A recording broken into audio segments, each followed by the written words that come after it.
Estás viendo Misión Estelar, y en el episodio de hoy te presentamos un viaje al Sol, nuestro gran proveedor energético. Con el avance tecnológico de las últimas décadas, la humanidad se prepara para ver qué secretos esconde nuestra estrella. Pero, ¿cuáles son las tecnologías que lo permiten? ¿Cómo desarrollamos la capacidad de analizar el Sol? ¿Podremos visitarlo sin morir chamuscados? Descúbrelo todo junto a nosotros en este viaje hacia el centro del Sistema Solar. El Sol ocupa un lugar especial en la vida del ser humano.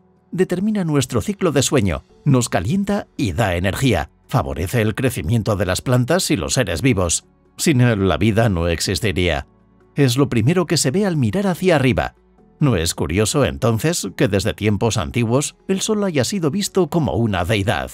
Ra en Egipto, Huitzilopochtli en México y, por supuesto, de donde obtenemos el nombre del estudio astronómico del Sol, Helios, el dios griego.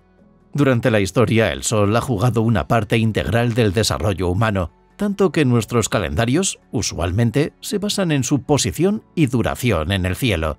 Por eso, los astrónomos, durante años, debatieron la veracidad del heliocentrismo, que se oponía al modelo preponderante del geocentrismo, que colocaba a la Tierra como el centro del universo, a pesar de que las observaciones a telescopio no coordinaban esta interpretación.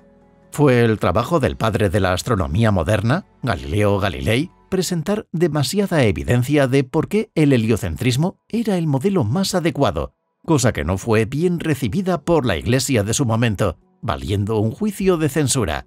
Aún así, sus irrefutables pruebas se propagaron hasta que el campo de la heliofísica se volvió aceptado entre la comunidad científica. La heliofísica es el estudio de nuestro Sol en específico como fenómeno espacial, y ha avanzado tremendamente, en especial en los últimos años. El ser humano ha dejado de mitificar al Sol, pero aún así se mantiene eternamente fascinado por él. Claro, ahora en un sentido científico en lugar de espiritual.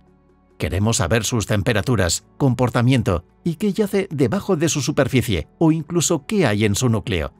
Tantos misterios interesantes que ahora las herramientas científicas nos permiten dilucidar.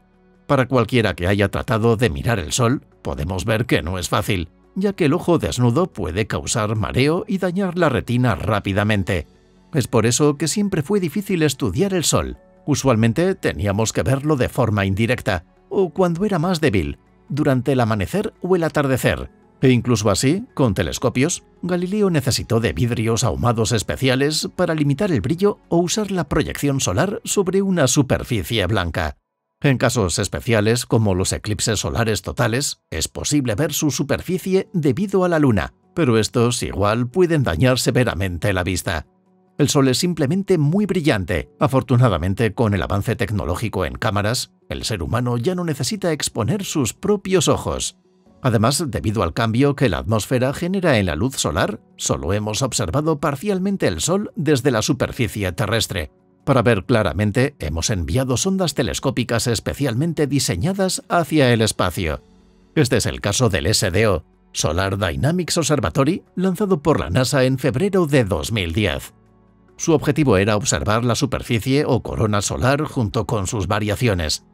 Esto es posible gracias a cámaras que observan distintos espectros de onda electromagnética más allá de la luz visible con filtros especiales. De aquí hemos podido detallar el Sol y su actividad superficial. De aquí obtenemos la mayoría de las imágenes que muestran los fenómenos solares. Inicialmente se pensó que era imposible enviar cámaras cercanas al Sol por la insoportable cantidad de calor y radiación a la que serían sometidos los materiales. La superficie solar emite 5.500 grados Celsius, 10.000 grados Fahrenheit, aproximadamente como 5 veces más caliente que un volcán activo, y nuestro material más resistente al calor de fusión, el wolframio o tungsteno, apenas resiste 3.422 grados centígrados, 6.191,6 grados Fahrenheit, por lo cual el sueño de enviar cámaras a la superficie, o aún más al centro o núcleo, es por ahora inviable. Aún así, el ser humano no se desalienta con facilidad y ha podido ir acercando cada vez más sus ondas espaciales con aleaciones de materiales altamente resistentes.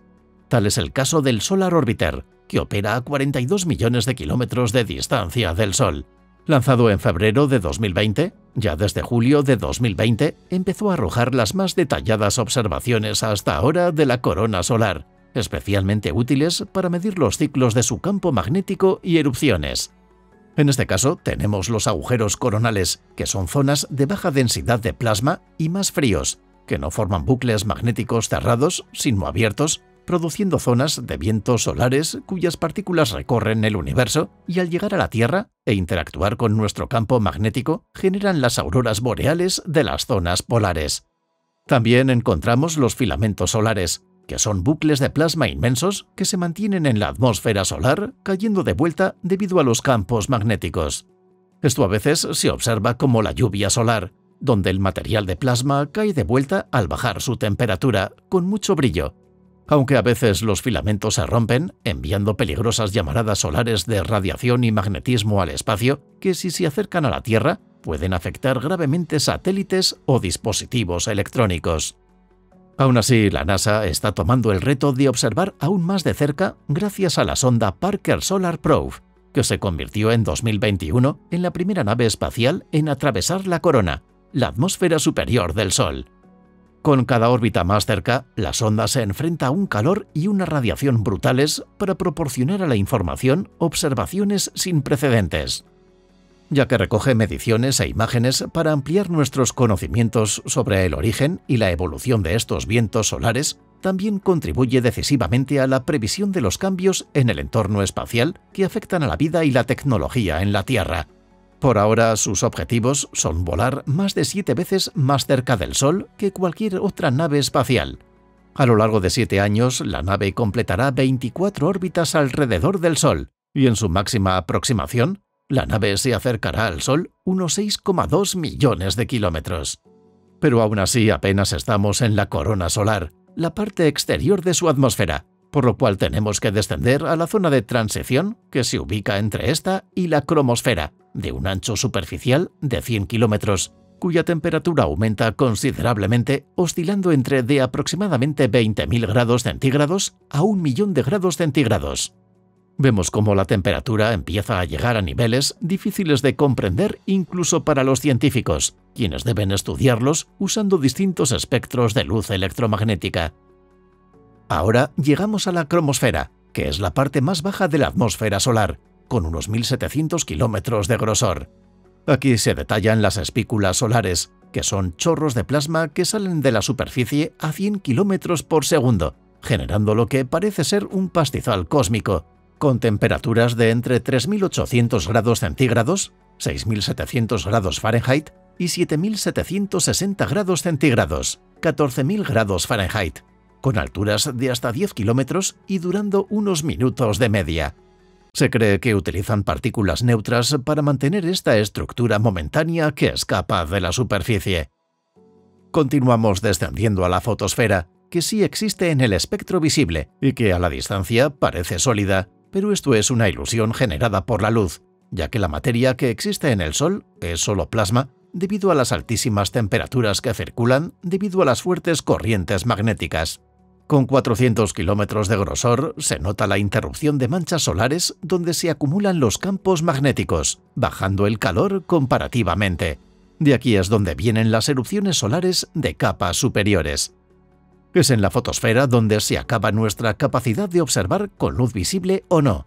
Aún así hay pistas que nos explican qué hay debajo de la superficie. Tal es el caso de los gránulos solares, que son como burbujas de plasma que pasan de la superficie hacia adentro a altísimas velocidades, dándole a la fotosfera ese aspecto granulado.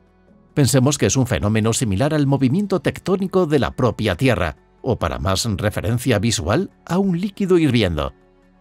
Lo que permite el estudio de esto es la heliosismología, que es el estudio de las oscilaciones que se producen en la superficie del Sol, basados en las ondas de presión generadas por la turbulencia de la superficie solar y amplificadas por medio de interferencias constructivas, usando como equivalencia el estudio de las placas tectónicas terrestres por medio de los sismos, claro, adaptado a distintos instrumentos debido a la masiva escala solar.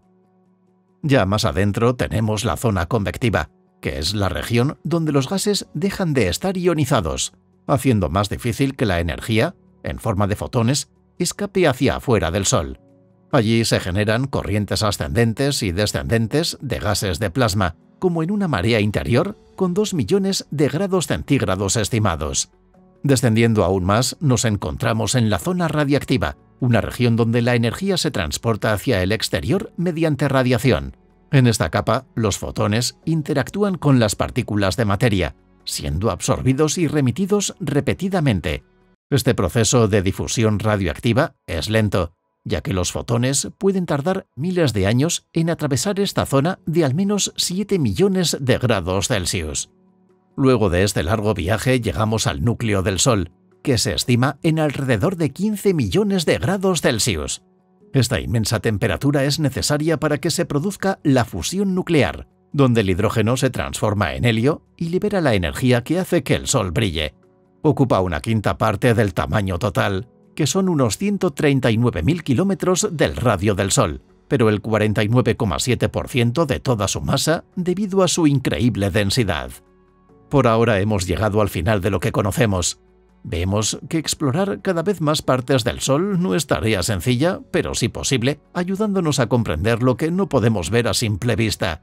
Ahora que tenemos mejores ideas de su superficie, quizás podamos ir profundizando cada vez más para entender qué misterios aguardan bajo esa superficie ilimitada de plasma que nos da calor en el verano. Veremos qué nos depara el futuro. Gracias por habernos acompañado en otra aventura de Misión Estelar. Esperamos que el viaje haya sido de tu agrado y te esperamos para el siguiente abordaje. Por eso no olvides suscribirte y activar las notificaciones. Cuéntanos cuál crees tú que es el futuro del Sol. ¿Crees que veremos algún instrumento satelital tocar la superficie algún día?